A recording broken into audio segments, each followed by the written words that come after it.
hill. Blinding start for the little Mini. That's Greg Malore. Fantastic hole shot for him, but look at the big Falcon sprint up the inside as they crest the hill. All sorts of things all over the place. We've got the Group N trophy race in full flight here at Amaroo Park, and really this does bring back some memories. We got some Minis and EH Holmes, FJ Holmes, I think there's a Valiant, we've got Morris Miners, we've got everything here in this race. I think there's even a Zephyr down the back by the looks of that. What do you think of this, Camo? Bring back a few memories for you? Oh, yes, well, that Mushroom Zephyr reminds me of Ron Hodson. The first time I ever saw Ron race at Orange, he was in one of those particular motor cars and spun it at Winsock Corner and did all the things that Hotto used to do so well in those days. Yeah, it's good to see. See a little car down there too. One of the ones down the back, Arthur Huxley, who is actually our caterer here. I don't know what Arthur's doing there. He should be making sure the pies are warm, but everyone's trying to have a run here at Amaroo Park for this last event. But it is the last time that we'll be seeing these cars driving around Amaroo. But the circuit has been sold, will be developed in 5-acre blocks, and a lot of drivers have made sure that they don't miss the opportunity to come out and have a real big go for the last time. And just looking at the EHs there, John Cummins, what do you think of the way they're getting through the loop? A bit different to the old days? Oh, my word, yeah, I'll say they are. They are just so quick now.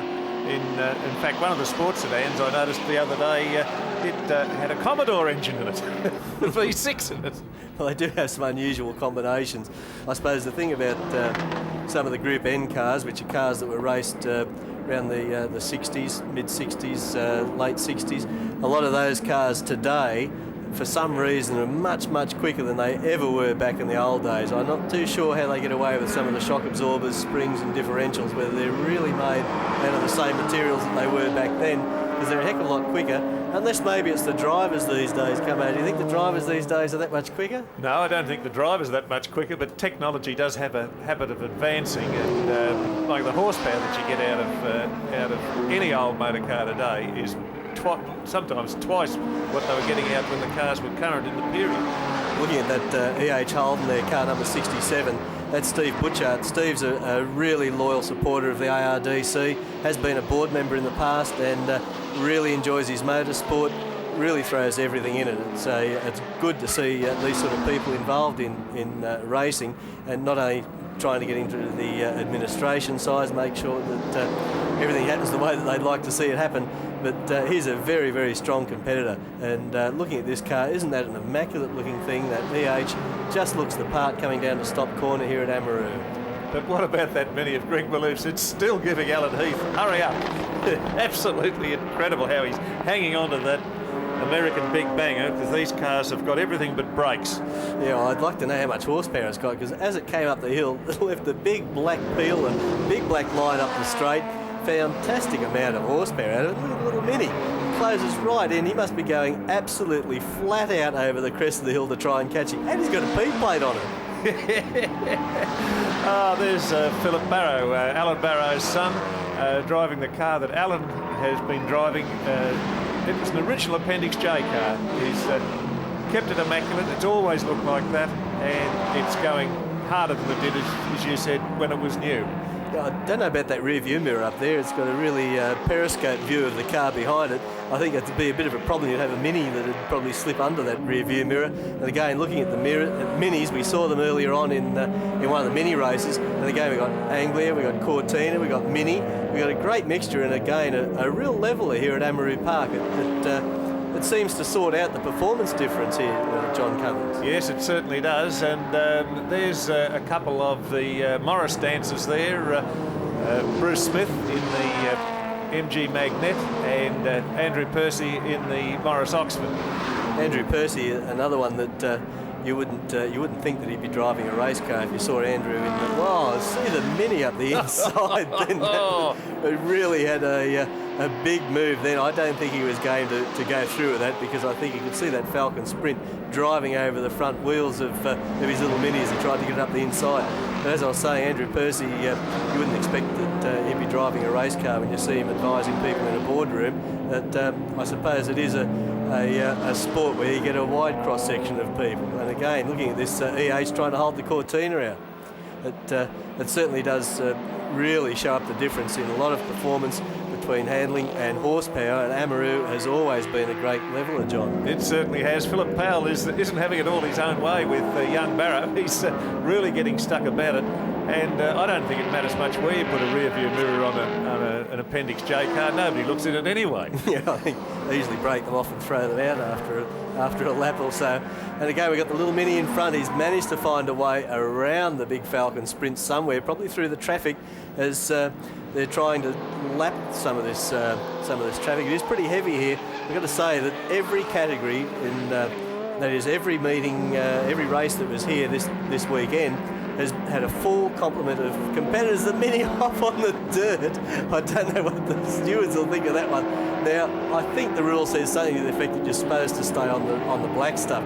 I don't think there's a rider that says unless you're trying to get past two Morris Oxfords or whatever going side by side, then you're allowed to use the dirt. I think it'd be a pretty bloody-minded steward if he knocked anybody for that. I think that's what you call fully committed. I'd like to see whether he gets his licence signed at the end of the day. I hope the stewards have a sporting approach to the... Look at the Falcon up the hill, though. The amount of horsepower just eats it up, crests the hill side by side. Will the Mini stay there as they go down into the loop? Yes, he does. He's shut the door on the big Falcon. I can't believe the brave pills that this little Mini driver's obviously had to hold this thing out. What a terrific dice. It is absolutely knockout. And this is the thing that is so good about Appendix J racing. They get in and have a go. It's also one of the things about Amaroo Park that I'm probably going to miss more than anything, and that is that it is a huge performance leveler. You can have a car like the Mini that's probably got all of 100 horsepower, probably a bit more than that, but it certainly has nothing like the grunt that big V8 Falcon Sprint has behind it. And yet around Amaroo Park on a lap, you'll find that the two cars cross the line almost together. And that has always been the attraction of Amaroo, and it will be something that's going to be greatly missed because it's always been a driver's circuit. Horsepower doesn't matter around this track. And once again, look at the big Falcon sideways up the hill. The amount of horsepower this thing's got is unbelievable. Wheel spinning all the way up the hill, probably well over 100 miles an hour in the old language. And the little Mini's managing to hold it out on sheer cornering ability. And now the rest of it's downhill. He can absolutely flatten it from here on. Yeah, well, I don't think there's any short of brave pills in the driver's kit as far as that Mini goes, because that is an absolute fantastic dice. One of the best dices I've seen for a long, long time. But as you say, there's been so many good ones here over the period because it is a driver's circuit, and out-and-out squirt doesn't mean a thing if you haven't got all the rest of it put together. Yeah, and just looking there, Barrow's gone off, and he seems to be rejoining. Must have been a big lose coming onto the straight to be that far off the circuit. As we go back to the dice, Anglia versus Cortina versus Mini, and again the different ways of achieving a lap time around Amaroo Park. It really is a great equaliser, Camo, as we look at them coming up the hill once again. Mini on the inside, got overtaken up the hill by the big V8 horsepower. What's the Mini going to do down the tight section? Stick his nose in? Yes, he does. Up the inside. This is another brave effort. That Falcon could just swat it like a fly if they really want to get serious.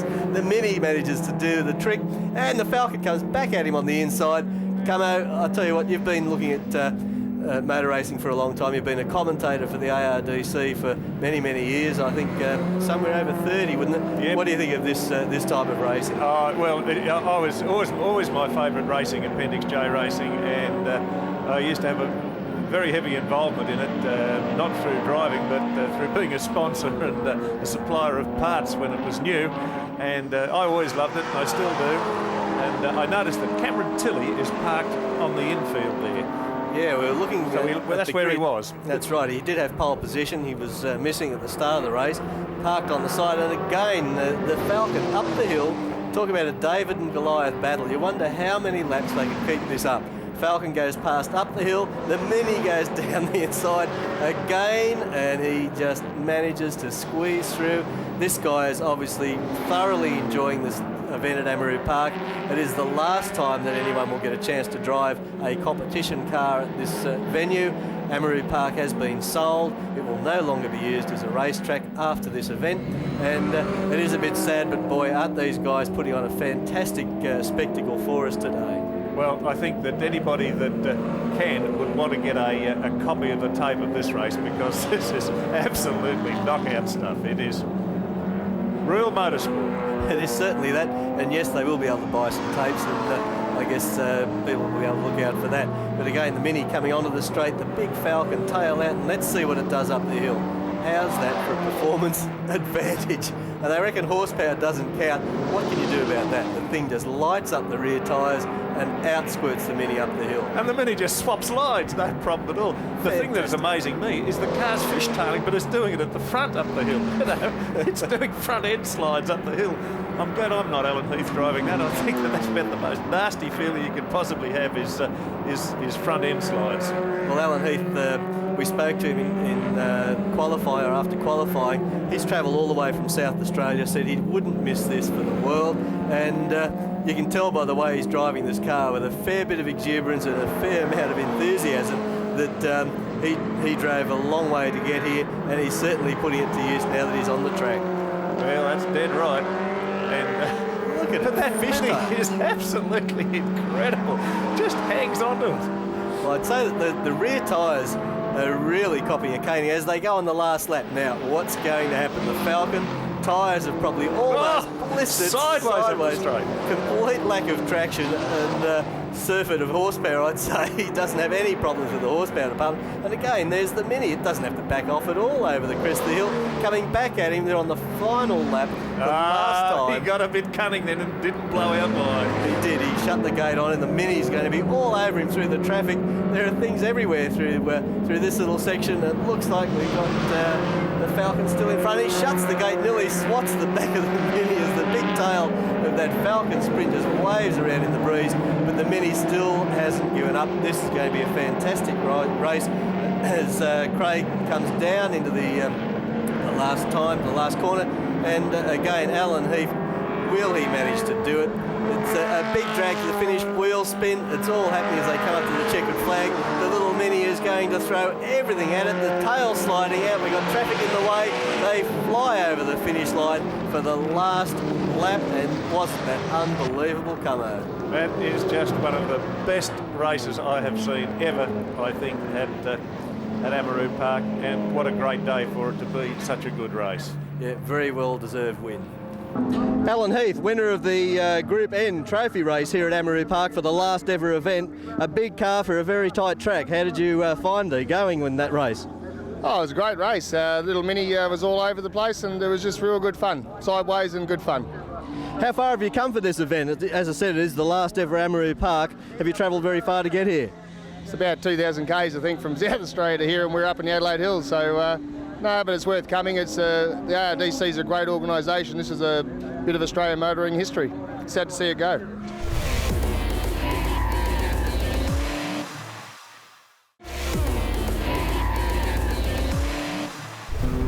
Back at Amaroo Park for more action from the Goodbye Amaroo meeting. That's right, this is the last Amaroo Park race meeting. The circuit has been sold and won't be used for racing anymore. With me in commentary, I've got John Cummins, who's been an ARDC commentator for over 30 years, certainly knows a lot of these cars. On pole position, we've got Paul Hamilton in the Alford 600. Paul had his first race at Amaroo Park in an MGTC. Looking on screen there is actually Ian Pope.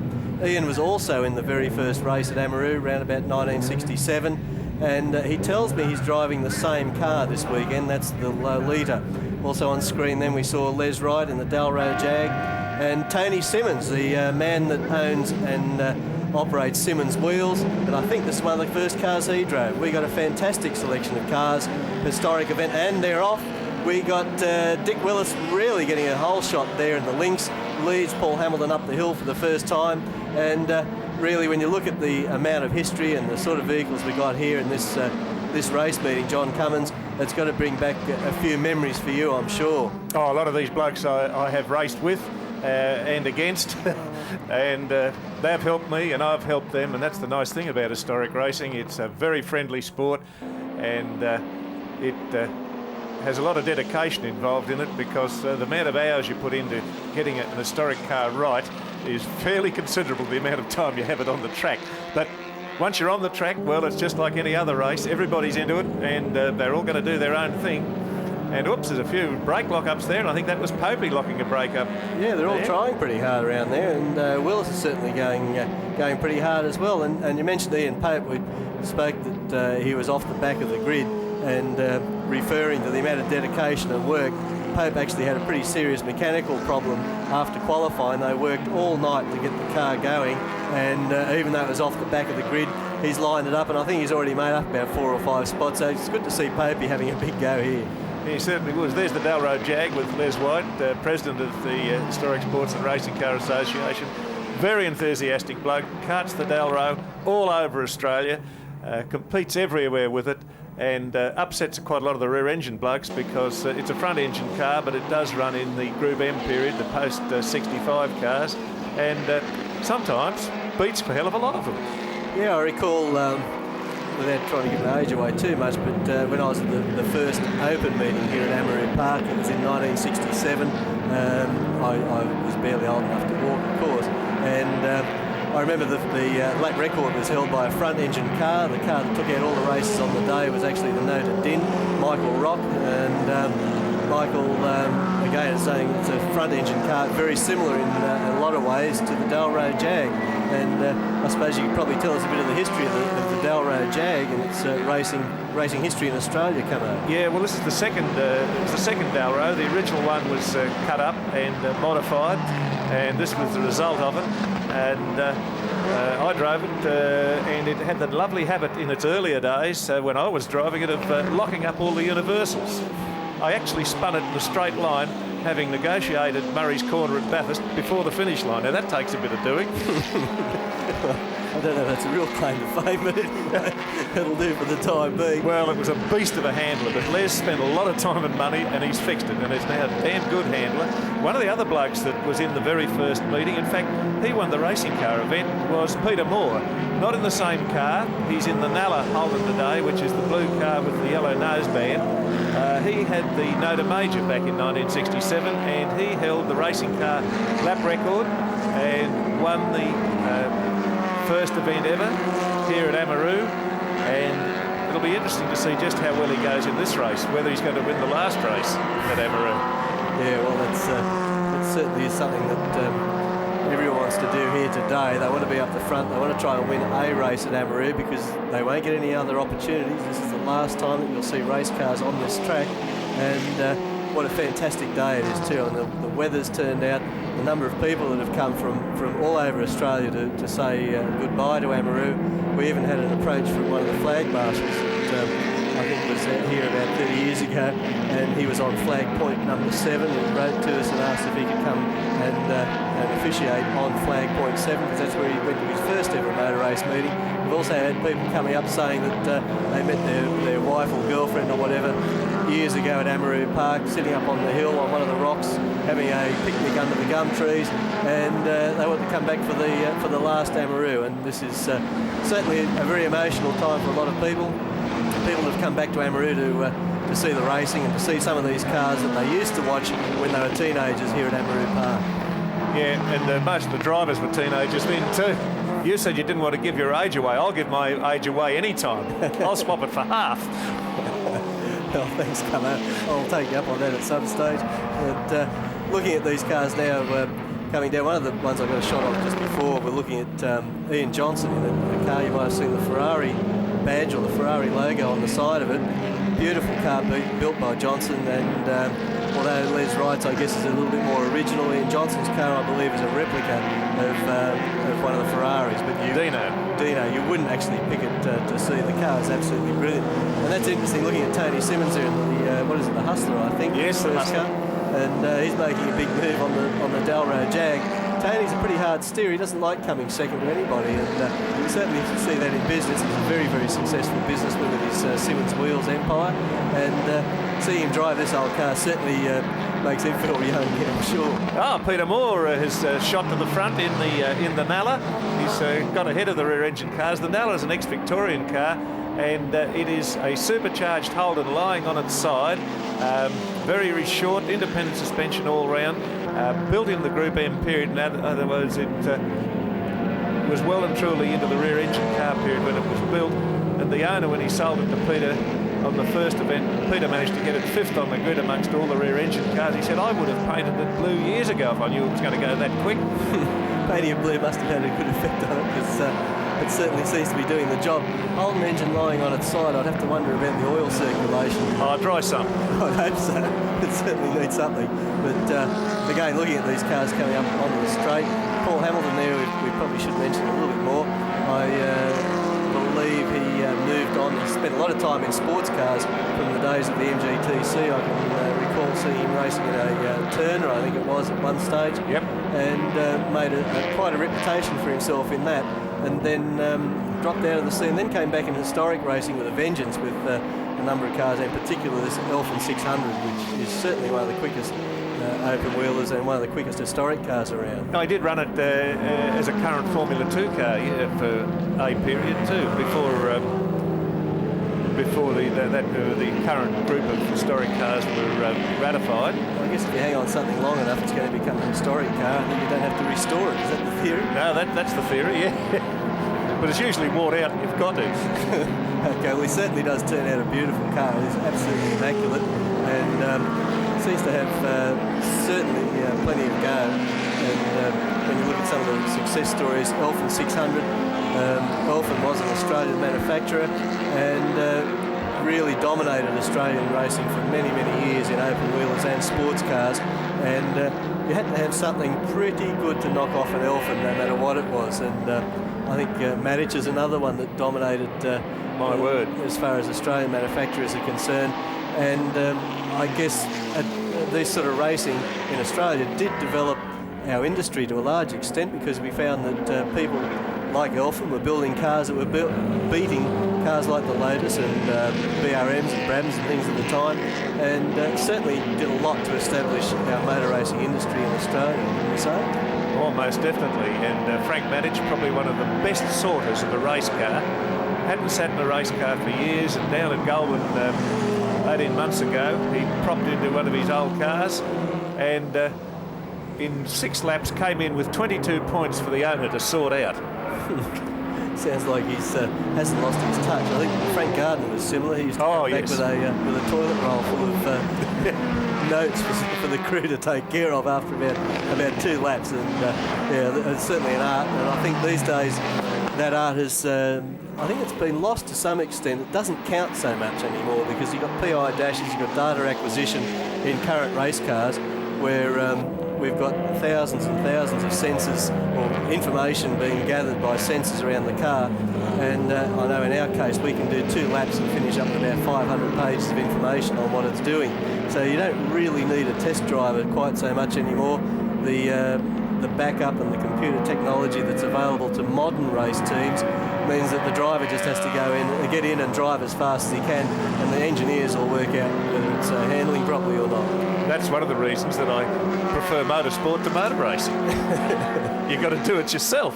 That's right. This certainly, you don't see any PI dashes in this one. The Paul Trevethan Clubman, driven by John Hunter, just being lapped. It's a little 1000cc Clubman, the first car that Paul Trevethan ever built, actually. Well, that car's been around for a while, I think, and so is Paul Trevethan. I think he's still driving. I think he's got an MGB V8 as well, hasn't he? That's right. Yes. Still see that occasionally. Pity we didn't see him here this weekend. I suppose there's a lot of people that would have liked to be at the last Amaroo Park meeting to say goodbye, and it's good to see a lot of these historic cars here today that are saying goodbye to a circuit that as we said, it has been sold. It's being changed or being developed into 5-acre blocks, and I guess at some stage someone might have a bit of the hill climb as their front yard. Well, it did mean a lot to us, because it was the place where we had our first all-historic race meeting back in 1976, and that was a watershed for people like myself who like old motor cars, and we had an enormous crowd. In fact, John Hinksman was out the front directing people and taking money with a grin from ear to ear, and I think we outnumbered the spectators at a normal race meeting for that first all-historic meeting. We haven't been able to do it since much, but still. Yeah, I think they had cars and bikes from memory. That's right, yes. Yes, you'd see these old blokes limp up to a bike and then bump start it, and after about a lap you'd say, who's that 18-year-old bloke on that bike? And the after meeting parties at the Vicar of Wakefield were really something else in those days. And tremendous camaraderie was formed, and it's still there. That's one of the. There's the last lap board, and I just wonder whether all these blokes, because they're all good friends, whether they're not doing a David Coulthard, because Peter Moore won the very first race here in the Nota Major, and he's winning the very last race in the Nalla Holden. Right, well, that's really something to see, isn't it? I'm sure there's a bit of certainly an honour attached to that, and Paul Hamilton there just cruising in behind. I'm sure that the significance of the moment is not lost on any of these competitors, because historic racing in Australia is certainly something that has a very, very enthusiastic following, and people are very, very careful to make sure that it is representative of what was going on back in the days when these cars were new. And that's a fantastic effort to look at these cars. They come up towards the checkered flag for the last time at Amaroo that you'll ever see these vehicles on a racetrack. And again, as we come up to the checkered flag, do you want to call it as they go across the line? Yes, well, it's Peter Moore, Paul Hamilton, and where's Dickie Willis got to? I'm sure he's there somewhere as they congratulate each other. And fantastic day here at Amaroo Park, and a very, very historic one, and certainly one will be remembered for a long, long time. Welcome to Amaroo Park Raceway for the Goodbye Amaroo race meeting. Yes, that's right. This is the last time you'll see the Ross Freight sports cars around this circuit. John Thompson's with me in commentary, and John, the car's on the grid. Absolutely. Ray Lintott on pole in the Porsche 911. You can see there Glenn Taylor on the second row of the grid in third spot in the MG GT V8. And alongside Ray Lintott on the front row is the Porsche of Stan the Man Adler. And cars forming up there as we run down the grid. Next to the Glenn Taylor MG is Rick Scarf in the Porsche GT2. And then on the next row, John Ballard in the Mazda RX-7, and Barry Foe in also a Mazda RX-7. All set now. Chris Owens has made his way out onto the grid. He's got gearbox problems. He's missing third gear, so he goes from second to fourth up the hill. That car will be struggling a little bit, but we've got great pictures coming to us from the Performance Porsche Products inboard camera on Stan Adler. We ride with him now up the hill, and listen to this thing rev. But Ray Lintott has the legs heading up into the loop at Amaroo Park. Boy, oh boy, these guys are really percolating at the top of the mountain. The Ross Freight sports cars have put on a sensational show here this weekend. A big field, a big variety. We've got Porsches, Mazdas, you name it, it runs here, including a Lotus Elise, which is doing pretty good a little bit further back through the field, making their way through the loop now, a very high-speed part of the circuit, down towards Mazda House. Great, exciting racing here. On board now with Bob Van Zegeren in the Ross Freight Express Mazda MX-5, down on horsepower, but these cars very nimble and great under brakes. Right on the tail there of the little Lotus Elise. Isn't it a lovely looking car? But the Lotus Elise shows its grunt out of corners. It really squirts away going down to the stop-go corner. And back now with Stan Adler looking forward from the Performance Porsche Products inboard, and Glenn Taylor doing a great job in the MGB GT V8 in third place. Yes, it's an MG, but it's got a Rover alloy V8 in it, and it makes plenty of horsepower, enough to overtake a 12-cylinder Jag down the main straight of Eastern Creek Raceway. This is a big equaliser though, Amaroo Park Raceway. It is not so much a performance and horsepower circuit. You can have the squirt up the straight, but you can really catch up round the back here, as Stan Adler does. I think he's down on horsepower a little bit, it's safe to say, from Lintott, but look at him under brakes there, John. Absolutely, some great vision there of Lintott, the flames belching from the back of the Porsche in front, and Stan Adler also really working hard on the wheel as we go on board again with Bob Van Zegeren. Yes, the Ross Freight Express Mazda MX-5. He did have a Lotus 47, which he destroyed here at Amaroo Raceway over the top of the hill, so Bob's decided to bring out the Mazda and run it at the final ever Goodbye Amaroo race meeting, because he's had a fair bit of history here. Stan Adler, the car steps out a little bit heading up the straight. You can see the tail, bit of correction on the wheel, but look at those flames from Lintott. And Stan's really catching Lintott going into the loop.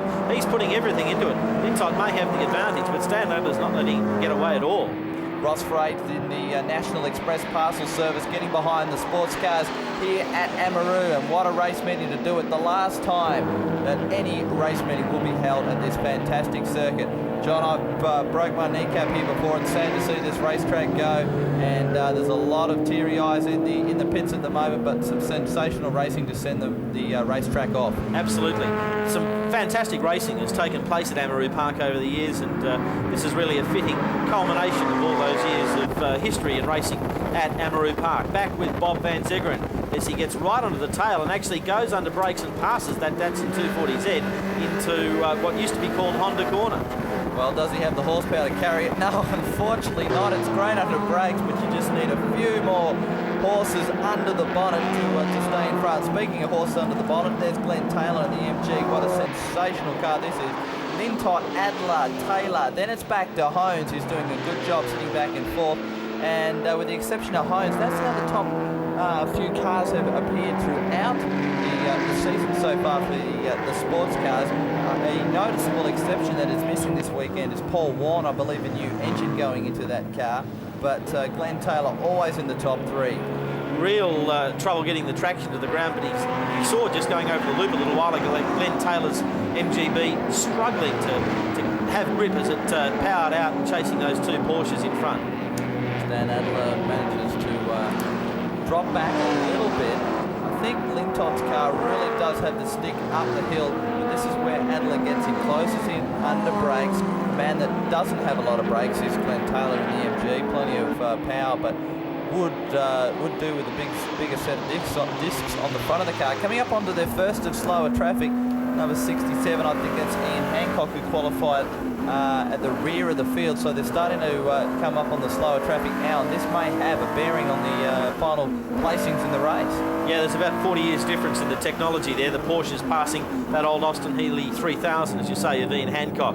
But it's still Ray Lintott out in front. He's got Stan Adler about 4 car lengths back in second, and Glenn Taylor also harassing Stan Adler from behind in the MGB GTV8. 500 horsepower, twin-turbo Porsche, leading this one very comfortably. We've seen a good sterling drive from Adler. The onboard shots show that he's working hard. The performance Porsche products onboard show how much effort he's got behind the wheel. He swings off the steering wheel through the loop, the tail steps out. And that is an issue with driving a Porsche, John. Being rear-engined, they do tend to get very oversteering. Absolutely, it's like a pendulum. The weight's all out behind the rear wheels, but the more advanced Porsche design rear suspension has made it much better in recent years, and they're a lot more drivable. Of course, Ray Lintott, sponsored by his company Wagon Wheels, as we see a couple of the RX-7s heading down through the loop there. Barry Foe, John Ballard and Mike Robson, a few of the guys further back. And the two Mazdas. Foe did a fairly good job to hold out the Porsche Rick Scarf in the preliminary. Scarf looks like he's got by him as we go back on board. Speaking of Porsches, with Stan Adler up the hill, coming to overtake round the outside over the top of the hill, some slower traffic. And you see there, a bit of opposite lock over the top of the hill. That's a scary moment. Absolutely. They're doing probably 160, 170, 180 clicks at the top of the hill there, maybe close to 200. And really, when the car steps out like that, you've really got to have your wits about you. Foe holding out Ballard at the moment, but he looks to be held up. Mike Robson starting to come into the battle as well, a little bit further back in the MG Midget. You can see him, the red car, and Ballard looks up the inside over the hill. Whoa, the door shut on him by Foe there. This is a great dice. Some great racing with these quite economic sports cars, and I think you'll see a lot more RX-7s in this invitation sports car category because they are quite cheap and easy to run. The Ross Freight sports cars here at Amaroo Park, the final meeting, and really some great racing right the way through the field, Nathan. Well, down on the inside there, it looked like there was a blue Porsche parked, and I'd say that it's Chris Hones. He did have gearbox problems. He wanted to come out for the last run. On board with Bob Van Zegeren. He's wide at the loop. The car has gone off in the loose stuff, and what a save. What a save from Zeggy. Big slide and manages to catch it. Almost looped it in the loop, but hung on to it and stays there. And this dice continuing between these two RX-7s of Ballard and Foe, with the MG Midget of Robson not far behind. Back with Stan Adler at the head of the field, and you can see Ray Lintott in the Wagon Wheels car has pulled out a bit of a gap. It may be sponsored by Wagon Wheels, but that's no covered wagon. Yes, Stan Adler just moving around Bob Van Zegeren there, so they're coming up right the way through the field, these guys. Back on with Adler, making his way onto the straight. You can run right out wide against the wall. but slower traffic you can see now really becoming a part of this race. Yep, and of course the sun, always a problem at Amaroo Park as he rounds up over the top of the loop and in behind that lovely little Lotus Elise that we were talking about before, being driven by Martin Cole. Yes, makes his way through him, and these guys really a long way through the field now. This is a 12-lap journey, not too many left to run in this one. There's our race leader, Ray Lintott. You can see down on the left there, Chris Holmes was parked. So, as I said before, gearbox problems for him has unfortunately seen him exit this one. There's Ballard, Foe and Robson. Ballard's made his way past Foe now, so he's managed to find a gap. It did look like that was inevitable because he did appear to be being held up by Barry Foe. Yes, indeed. Robson just lacking the legs up the hill to stay with them as they head up into the loop. Something hanging off the front right-hand side of Ballard's car. Maybe he's had a bit of contact at some stage, sticking his nose up the inside. We saw Foe shut the door on him over the top of the hill, so just a few battle scars, but why not? It's the last chance you're going to get to run around here at Amaroo Park Raceway, and may as well give it a good shot. Absolutely. Great to see Ross Freight backing this event. Great to see new sponsors coming into the sport, even at a finale meeting for a track like Amaroo Park. It really is sensational. Just clipping the ripple strip there for Barry Foe. Mike Robson now, the MG lighter weight, closes right up on the tail. Rick Scarf coming up onto some slower traffic, and he has had a fairly good showing here this weekend. Now with Chris Hones out, that should see Scarf in around about 4th place, I would assume, on the racetrack at the moment. So that's a great drive for him. A couple of old Austin Healey 3000s there. We mentioned Ian Hancock before in the yellow car. In the silver car, John Wakely. He's been around historic racing for quite some time and does a good job in that immaculate Austin Healey 3000. Yes, certainly great to see the variety of cars that you get with the Ross Freight sports cars, Porsches, Healeys, Mazdas, you name it. There's our race leader though, in the twin-turbo 500 horsepower Porsche, and he is absolutely flying, pulling away. He's coming up onto the tail of Chris Douglas in the Alfa Romeo. Douglas qualified number 10. That's how far they've come through this field. It is a sensational drive. Yes, in fact, Chris Douglas, a marketing manager with AMP Insurance, will be up at the mountain in a couple of weeks for the AMP Bathurst 1000. Ray Lintott in this Porsche, he uses this Porsche for just about everything. He's run it in Targa, of course in the Invitation Sports Car Challenges, this Ross Freight Invitation Sports Car Challenge today. He really does get a lot of use out of this Porsche and loves driving it. Coming up onto the main straight for the second last time. The last lap board on display we just saw there inboard on Stan Adler. Coming up onto the tail of some more MGs, some slower traffic. Will he get through? We saw him sneak down the inside of the Elise here. Has a go. Oh, door shut on him this time. That was Roland McIntosh just saying, no, you're not going to get through just as easy. I'm on my racing line and I'm having fun. Pretty elaborate roll cage, or roll bar I should say, on the little MG Midget. Looked like a bit of the Sydney Harbour Bridge had been bolted onto it. Down into this left-hander for the last time for Ray Lintott.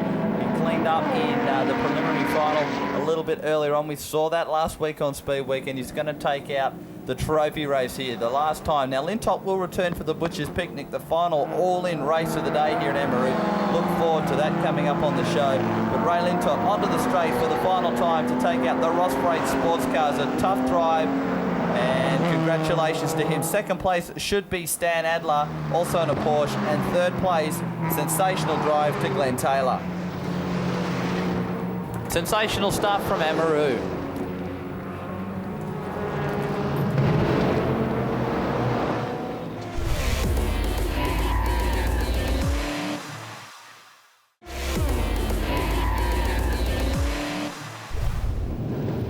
Back at Amaroo Park for the Goodbye Amaroo Park race meeting, and this is the last race of the day at the last race meeting for Amaroo Park Raceway. And what we've done is put on a butcher's picnic. We went back and had a look at the programs for the very first races at Amaroo, and that's how they ran them. They got the top 3 cars out of each of the races and put them in what's called the butcher's picnic.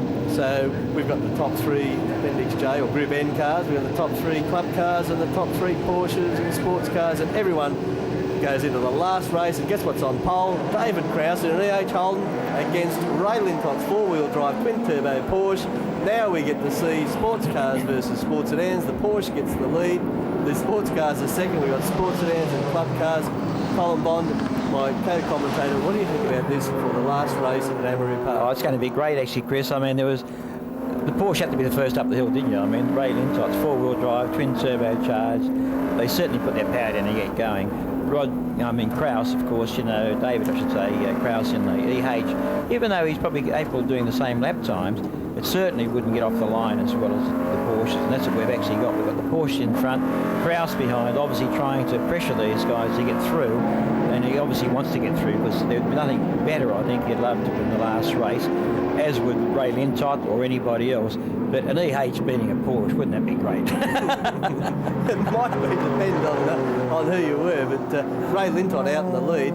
Ray is a car dealer in Sydney, and his business actually sponsored this race. We got Wagon Wheels is one of the businesses that he has, and Ray's been kind enough to be one of the sponsors, putting up some trophies for this event, and he's in the lead, so I guess that's one way a car dealer finds it. Oh, no. Krause has thrown it away, swaps ends as he crests the hill. I can't believe it. Krause in the EH was going so well, had pole position, and has just looped it in Dunlop Loop. Yeah, what he tried to do then, I think, actually, Chris, he tried to duck down the inside, which you can do between the two corners, but he just got a little bit enthusiastic, a bit too early, put the power on, and the car just got a little bit loose at the back, spun.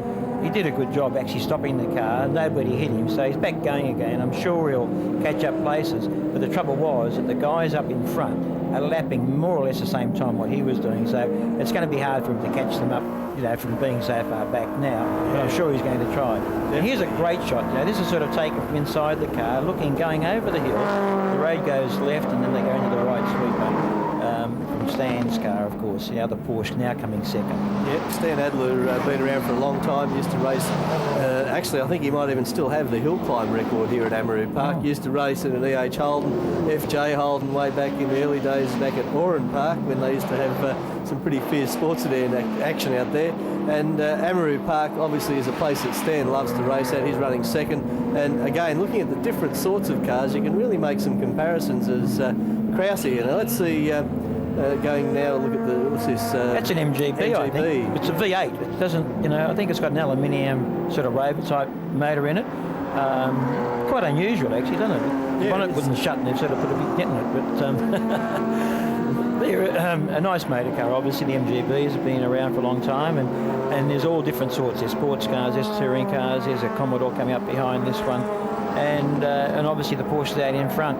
Yeah, interesting. That Commodore that we're looking at there is Bill Harris. I think it has a Chrysler motor. It's got a Valiant engine, believe it or not. We see some wonderful combinations. Got MGB V8 versus Commodore power supplied by Chrysler. So some unbelievably interesting combinations. You don't normally get it. That's why the Butcher's Picnic used to be the last race of the day, where you get everything in together and make some very interesting comparisons. And looking at the Big Falcon Sprint here, which is the Group N category, and they run as they were run back in the late 60s, early 70s, with a couple of minis behind it. So we've got all sorts of things here. Looking at those minis, they look like they're dragging on the ground, don't they? They're that low at the back. Obviously trying to, minis used to readily understeer, then go mad oversteer, but obviously with the development of the cars over the years, they're making them handle very nicely, and it's surprising to see a mini sort of staying up with some of the bigger cars. But this was, not unusual these days, but in the old days, you get a Mustang and a Mini all capable of doing the same lap times around a track, but they did it completely and utterly different ways, of course. Oh yeah, that is one thing that brings out really good racing too, because when they've got advantages at different places on the track, at certain points they're actually back together again, and again this little Mini dragging his backside on the ground. I think they've got some big wheels on the back, little ones, some big ones on the front, little ones on the back. Going back in car with Stan Adler in the 911 Porsche. Performance 911's his business, and he's exercising a fair bit of performance trying to get a run onto the straight here. Stan's got a lot of experience in motor racing, and certainly Porsche Cup and Porsche racing over the last few years, and he really is getting into it up here. Very quick up the crest of the hill too, Colin Bond. Sure, well here we're going. There's another overtake manoeuvre Harris is trying to get through. I mean, he locked the brake last time through. He's not really in the right spot though. He's probably going to come across I think that was a bit naughty actually. He sort of came over to take the apex of the corner. The poor old MG was there. They didn't touch. He spun. He's now trying to start again and get going. But a good manoeuvre. I was watching this car before. This is the Falcon coming, Sprint. the big Falcon Sprint. There's a big black line of rubber coming onto the straight every time. There it goes again. And it's because I think it's got a lot of horsepower, obviously, and they're running very small wheels and tyres on the back, possibly not race tyres as well. And you know, it must be a handful to drive, but he drives it very well. I was watching him in one of the other races, actually. Yeah, he did a fantastic job in that Group N race where we saw earlier on. And he's travelled all the way from Adelaide, said he wouldn't miss it for anything. It took a little bit of convincing to begin with, but once he managed to come across or decided to make the trip, he's had an absolute ball. And it's not too many chances that you get to drive on a racetrack that in another week or so's time will become housing development. It's a great shame, but it surprised me that a lot more people didn't take advantage of being able to drive around here on the last occasion. And as I said, this is the Butcher's Picnic. It is the last race of the day, on the last race day ever at Amaroo Park. And that big Falcon, the way he shut the gate, flicked the tail around in front of the Alpha, these guys at the Alphas would have to be very brave to try and make a move on it. Well, that's Andrew Papadopoulos here. He must be the first Alpha, though, so he's probably out of all the categories, probably leading the Alpha. And this is one in front of all this that we haven't seen. But no, he'll be sitting behind it, and you'll see that he'll catch him going around the corner. But when it gets to the straight, he puts his power down. It's fantastic. As you can see in the afternoon now, too, the sun just coming over. And it's always been a problem at Amaroo, hasn't it, Chris? You know, when you're racing in the last race, going up the hill, the sun does come through and sometimes makes the vision very hard to see. Yeah, the biggest problem too is a lot of the windscreens get peppered with fine grit and gravel. Certainly ones that I have ever driven usually are, because we don't replace the windscreen too often. And usually find they get peppered and they're sandblasted, and it's like trying to look through a steamy window, because as soon as the light hits at an angle, the whole thing turns white, and you're better off looking out the side window to try and work out whether you're still going up the right part of the track or not. These little minis, they're getting a really good run onto the straight. These guys are getting right into it, side by side, up through the crest. Tell you what, this thing's low at the front. I don't know if there's any gap under it. You wouldn't want to hit a big rock or they could flip end over end, I reckon. They look like they're minis on steroids or something, don't they? The way they got their mudguards flared and, you know, the bonnet scoops and what have you on it. But, you know, minis have been around for a long, long time, of course, you know, and these ones will be very highly modified now, considering the years that they've been able to do it. You see Ray there, Lintott and the Porsche coming through. When they back off and you get the flames out the back, it's a sort of a typical turbo problem, isn't it? You know, sometimes you get the unburnt gases coming through and it just flames out. It doesn't do anything, it just looks great. But I think Ray's sort of, with his lights on, obviously lapping all these cars now and coming up on the two Alphas and the big Falcon.